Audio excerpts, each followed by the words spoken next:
શરૂઆત કરીશું। મોટા સમાચાર સામે આવી રહ્યા છે, જ્યાં ગુજરાતમાંથી ફરી ઝડપાયો છે નકલી સિરપનો જથ્થો। જી હા, ભાવનગર પોલીસે નશાકારક સિરપનો જથ્થો ઝડપી પાડ્યો છે। શહેરની માલધારી સોસાયટી વિસ્તારમાંથી સિરપનો જથ્થો ઝડપાયો છે। આઈ મેડિકલ એજન્સીમાં ગેરકાયદે સિરપનું વેચાણ કરવામાં આવતું હતું। દિલીપ બાબુભાઈ ધોલેતર નામનો શખ્સ આ સિરપનું વેચાણ કરતો હતો। એસઓજીએ ડ્રગ્સ વિભાગને સાથે રાખી મેડિકલને સીલ કર્યું છે। આરોપી સામે કાયદેસરની કાર્યવાહી પણ હાથ ધરવામાં આવી છે। વધુ માહિતી સાથે સંવાદદાતા નવનીત ફોનલાઈન પર જોડાઈ ગયા છે। નવનીત, નશાકારક સિરપ કેવી રીતે પૂરા ગુજરાતમાં ફેલાયેલી છે તે હવે ખબર પડી છે, કેમ કે એક બાદ એક જથ્થો ઝડપાઈ રહ્યો છે। હવે ભાવનગરથી જથ્થો ઝડપાયો, આખરે શું કઈ માહિતી, કેવી રીતે આ સિરપનો જથ્થો ત્યાં સુધી પહોંચ્યો?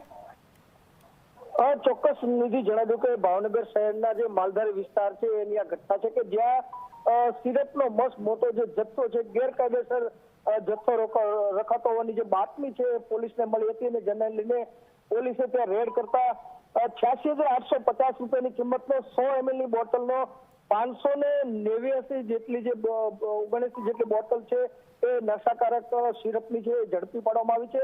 આ જે વ્યક્તિ છે એ દિલીપ બાબુભાઈ ધોલેતર નામનો જે વ્યક્તિ છે કે જે ગેરકાયદે પોતાની પાસે નશાકારક કફ સિરપનો જથ્થો છે પોતાની પાસે રાખીને ડોક્ટરના પ્રિસ્ક્રિપ્શન વગર લોકોને વેચતો તો આ નશાકારક જથ્થો વેચતો હોવાની બાતમી છે પોલીસને મળી હતી, એને લઈને પોલીસે ત્યાં રેડ કરી હતી।